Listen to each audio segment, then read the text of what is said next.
তৃণমূল কংগ্রেসের ৬ গ্রাম পঞ্চায়েত প্রধান একত্রে একই দিনে গণ ইস্তফা দিলেন। বনগাঁ উত্তর বিধানসভা কেন্দ্রের ৬ গ্রাম পঞ্চায়েত প্রধান নিশ্চয়ই কোনো কারণবশত তারা ইস্তফা একই সাথে দিলেন। কেন দিলেন উঠছে প্রশ্ন। রাজনৈতিক ইতিহাসে এরকম নজির কি বিগত দিনে ঘটেছে, না এই প্রথম ঘটল? রাজনীতি যারা করেন নিশ্চয়ই জানেন। বনগাঁ বিডিও অফিসে বিডিওর কাছে লিখিত আবেদন করেন ইস্তফা দেওয়ার জন্য। ইস্তফা দেওয়ার পর এই ৬ গ্রাম পঞ্চায়েত প্রধান তারা কি বলছেন শুনুন।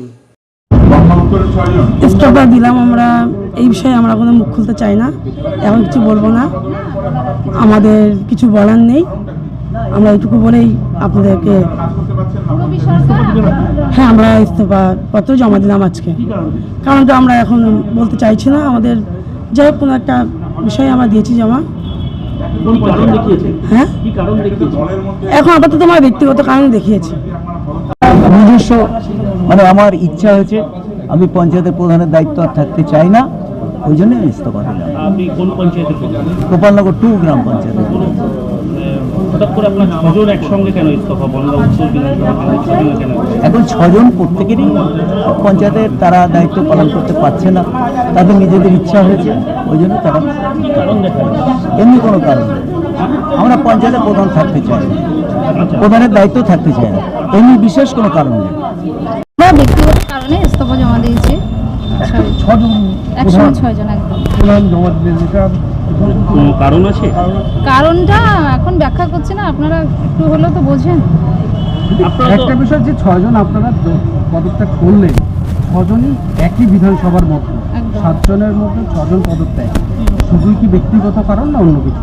না না, ব্যক্তিগত কারণই। আর যেটা কি বলবো, বারবারই তো বলছি, আপনারা তো বোঝেন কিন্তু এই মাস যে আমরা সেই দায়িত্ব সবসময় আসবেন, পরিষেবার দিক থেকে কোনো ব্যাহত হবে না। আমরা প্রধান থেকে ইস্তফা দিলেন না মেম্বার থেকে ইস্তফা দিলেন? প্রধান থেকে কার কাছে দিলেন ইস্তফা পত্র জমা? আমরা বিডিও সাহেবের কাছে পেয়েছি। বন্ধ হয়ে গিয়েছিল। প্রধানরা যে দুর্নীতি করেছে, টিএমসি প্রধান উপপ্রধানরা, সেই দুর্নীতির জনরোষের ভয়তে ওরা পঞ্চায়েতে আসা বন্ধ করে দিয়েছিল, ওরা পালিয়ে বেড়াচ্ছিল। এদিকে বিডিও বারবার ফোন করছে যে উন্নয়ন পঞ্চায়েতে কোনো কাজ হচ্ছে না, তার জন্য ওরা পুরো বিপদে পড়ে গিয়েছিল। এবং টিএমসিরাই হয়তো কোনো প্ল্যান মাফিক বাঁচার একটা রাস্তা খুঁজে দিয়েছে, যে একটাই রাস্তা, তোমরা পদত্যাগ করো তাহলে বাঁচতে পারবে। সেই হিসাবে ওরা পদত্যাগ করেছে ওদের নিজের বাঁচার তাগিদে। দেখুন, যদি কেউ পদত্যাগ করে সেটা তো কিছু বলার নেই, কারোর কিছু বলার নেই। এরা ওইটাও তাদের ব্যক্তিগত মতামত। পরিষেবা কি ব্যাহত হতে পারে?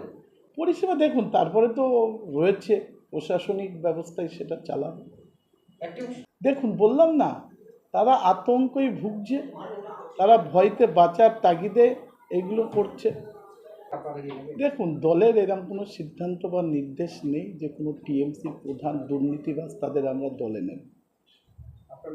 আমার নাম বিকাশ ঘোষ, আমি বিজেপি জেলা সভাপতি।